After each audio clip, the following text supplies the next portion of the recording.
Yerushalayim. Un jour, j'avais 2 touristes de Toulouse qui viennent me voir. J'ai dit comment c'était au Kotel. Il me dit Rav, je suis descendu de la voiture. D'un seul coup, mes pieds sont devenus lourds. La pierre, je marche difficilement. Je m'approche du Kotel et puis d'un seul coup, ma gorge commence à se sécher. Ouais, j'arrivais pas à parler. Et j'ai embrassé les pierres. Aïe. Et quand il raconte ça, moi je m'arrête de boire. Je suis choqué. Ouais. Comment un juif? Moi je suis là tous les jours. J'ai pas ressenti ce qu'il ressent. Qu'est-ce que c'est merveilleux ça. Bête, je l'enviais. En vérité, le Jérusalem, le Kotel, c'est le cœur de tout Israël, de tout le peuple d'Israël, de chaque juif. Alors, les miracles de la guerre des 6 jours. Mais je vais vous raconter quelques miracles. Il y a un jour, une veuve va voir le Rav Mordechai Sharabi et dit Rav, j'ai mon fils qui est sur le front. Et tout le monde a peur. C'est vrai, tout le monde avait peur. À un tel point que on ne savait plus quoi faire. Au dernier moment, on a pris Moshe Dayan pour être ministre de la Défense. Et tout le monde tremblait. On n'avait pas les mêmes avions, on n'avait pas les mêmes le nombre de soldats, rien à voir. De partout, ils venaient nous attaquer. On sentait que c'était la fin. À un tel point que le maire de Jérusalem, il a demandé de creuser, transformer les stades de foot en cimetière, creuser des tombes. Tout le monde priait, tout le monde pleurait. Rav, je vous en supplie, allez sur la tombe d'un tzaddik pour prier pour que mon fils y soit sauvé. J'ai peur. Le Rav, il rentre dans sa chambre, il revient au bout d'1 minute, il me dit, t'inquiète pas ma fille. Les tzaddikim, ils sont plus dans les tombes. Ils sont partis au front. Ils sont partis au front pour se battre contre les Égyptiens, les Syriens, les Jordaniens, les Irakiens, les Libanais. Oui, la guerre de 6 jours, même 6 jours, c'est pas possible de dire une guerre de 6 jours. C'est pour dire le miracle. Comme Hachem s'est reposé Shabbat, eh bien la guerre s'est arrêtée. Shabbos. Alors écoutez les miracles. Voilà que Moshe Dayan, il décide. Il dit au Ramatkal, qu'est-ce que vous avez prévu comme s'il nous attaque, qu'est-ce qu'on fait Et si on attaquait nous avant? Regardez dans votre tiroir, qu'est-ce que vous avez prévu si on attaque avant? Il dit en vérité, on n'avait pas prévu attaquer avant. Eh bien, on va attaquer. Non, mais ils ont des avions, les meilleurs avions au monde, les MiG-21. Nous, on a nos petits avions français comme ça, quoi. Demain, on attaque à 7h du matin. Alors voilà que le général des armées, il prépare ses aviateurs. Il leur dit, regardez, demain vous partez. Vous êtes les envoyés du peuple d'Israël. Mais malheureusement, pour passer entre les radars et le système anti-aérien et les MiG, ils sont trop forts. D'accord? Donc il y en a beaucoup qui ne vont pas revenir. Mais on n'a pas le choix. Et ils ont dit, on est prêts. Et voilà qu'ils partent à 7h du matin. Le but, c'est de détruire l'aéroport et ensuite les avions. Parce qu'ils ne peuvent plus décoller. Et à ce moment-là, il y a 3 miracles qui se passent. Les radars, les nouveaux radars les plus sophistiqués au monde, ils n'ont pas marché ce jour-là, ce matin-là. Deuxième miracle, le ministre de la Défense avertit le système antiaérien. Je vais venir visiter la frontière israélienne dans le désert du Sinaï. De 7h à 8h, vous ne tirez pas, c'est moi qui survole, attention!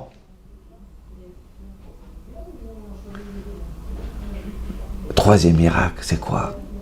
Il y avait tous les matins de 7h25, il y a 4 MiG, Super MiG 21, qui décollent pour visiter la frontière israélienne, voir s'il n'y a rien, s'il n'y a pas de danger. La veille, ils étaient tellement orgueilleux de gagner, ils ont tous fait la fête. Donc à 7h25, ils n'étaient pas prêts. Ils ont pu être prêts qu'à 8h. Donc à 7h du matin, les avions israéliens y décollent. Les radars ne marchent pas. Premier miracle. Deuxième miracle, le système anti-israélien, il voit un avion. Il voit 2 avions, il voit 10 avions. Mais on leur a dit interdit de tirer. Il est 7h15, mais on n'a pas le droit de tirer. On a dit c'est l'aviation. Peut-être c'est le ministre. Et ils arrivent sur l'aéroport à 7h30. Mais les MiG, ils les voient. Le général est en train de monter dans son avion. Et c'est trop tard. Tout est bombardé. Les meilleurs avions du monde, ils ont servi à rien. Moshe Dayan, il ne voulait pas attaquer Jérusalem. Il ne voulait pas prendre le Kotel. Les Jordaniens, ils attaquent. Ils attaquent donc de force. Il faut contre-attaquer. Et à ce moment-là, ils rentrent dans du beurre. À Jérusalem, à Hebron, chaque endroit, c'était des miracles. Rentrer dans du beurre. Et ils arrivent au Kotel. Aïe, aïe, aïe, aïe. Je crois que depuis 67, le peuple d'Israël, en dehors d'Israël et en Israël, il a changé. C'est plus la même chose. Vous savez quoi? Le cœur d'Israël, il se remet à revivre encore plus fort. La Gemara dit comme ça dans Kiddushin. Il y a 10 beautés dans le monde, 10 quantités. 9, elle a pris Jérusalem. Et si vous regardez bien, plus on avance, et plus on trouve Jérusalem encore plus belle. Mark Twain, quand il est venu il y a plusieurs centaines d'années, il pleurait quand il a vu quoi? Jérusalem, c'est ça, mais c'est un désert. Rambam, il s'est mis à pleurer. Rambam, il s'est mis à pleurer. Il n'y avait plus de Jérusalem pendant 2000 ans. Et maintenant, elle revit. Le cœur d'Israël. Aïe, aïe, aïe, aïe, aïe. Vous savez quoi? Le Midrash, il dit que Jérusalem, c'est la lumière du monde.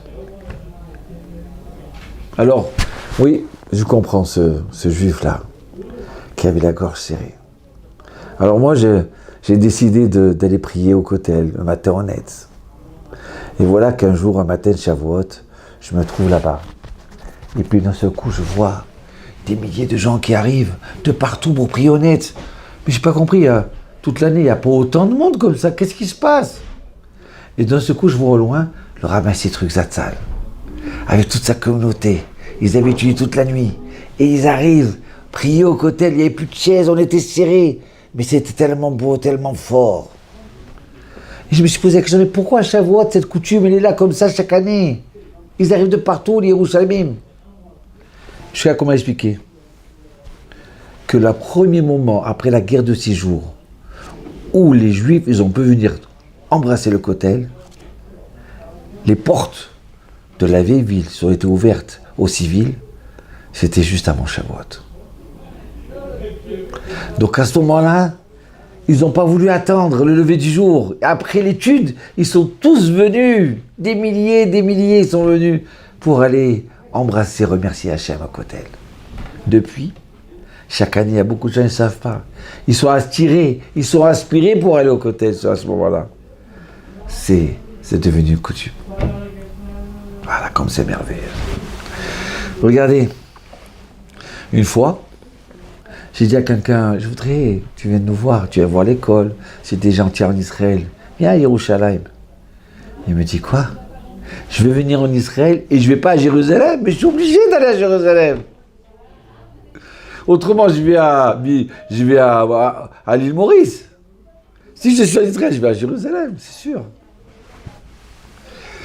Alors, je ressens comme on dirait que depuis la guerre de 6 jours, qu'on a reçu le Kotel, c'est comme si que les Juifs, le pays d'Israël, eh ben on lui a mis une kippa sur la tête. La Torah, c'est plus la même. La Torah de Jérusalem. Les gens à Jérusalem, c'est plus les mêmes. Et ce que je suis sûr, c'est quoi? C'est que le pays s'est transformé. On avait 400% d'inflation. Petit à petit, hop, on a pu... C'est l'une des meilleures monnaies au monde. L'agriculture, je suis sûr que ça vient de là. Parce que Akadosh Hu, il a créé le monde à partir du centre de Jérusalem. Even Ashtiya, cette pierre-là. Donc Jérusalem donne une bracha au monde entier. Il donne une bracha au génie israélien. Le Waze, l'agriculture, les oranges, les dattes, la médecine, l'armement, tout. Et c'est une bracha tellement forte, d'accord, que quoi? Il y a marqué comme ça. Ki mitzion tetze Torah udvar Hashem Yerushalayim. Que les paroles de Dieu elles sortiront de Jérusalem. Donc c'est Hachem qui nous parle. Il nous bénit. Et je vous le dis un secret, la prochaine grande invention, ça va être l'huile d'olive. La lumière d'Israël. La meilleure huile d'olive de Jérusalem. Avant on avait le vin à Bordeaux. Après on l'a eu en Galilée, au Golan, Galilée. Mais à Jérusalem, il n'y avait pas de vin. Mais on a goûté le vin de Jérusalem. Comme si qu'il y a des forces spéciales qui sortent de la terre, qui émanent de la terre comme ça, et qui resplendissent sur tout le pays, et après sur le monde entier. On n'a jamais été aussi riche, on n'a jamais été si bien. Tout ça, ça vient de Jérusalem. Vous voyez? Donc Yerushalayim, c'est la bracha pour le monde entier. Yerushalayim, c'est la parnassa pour le monde entier. Et c'est tout. Et je crois que chaque juif, il a un lien où son cœur est relié au Kotel. Tous les juifs du monde entier, ils ont un lien comme ça. Pourquoi? Parce que ce Kotel, ces pierres-là, elles ont un cœur. Elles ont un cœur juif. Donc, on se réunit ensemble. Yerushalayim, Jérusalem, je t'aime. Au revoir. Organiser un cours avec un Rav de Torah Box, avec le service Torah Box chez vous, c'est enfin possible. Paris, Lyon, Tel Aviv, Madrid, Bruxelles, Montréal, Casablanca. Torah Box vient à votre rencontre. Organisez un cours gratuitement, chez vous, entre amis, au travail ou dans votre communauté. Dans une ambiance chaleureuse, un Rav de Torah Box donnera une conférence et répondra à toutes vos questions.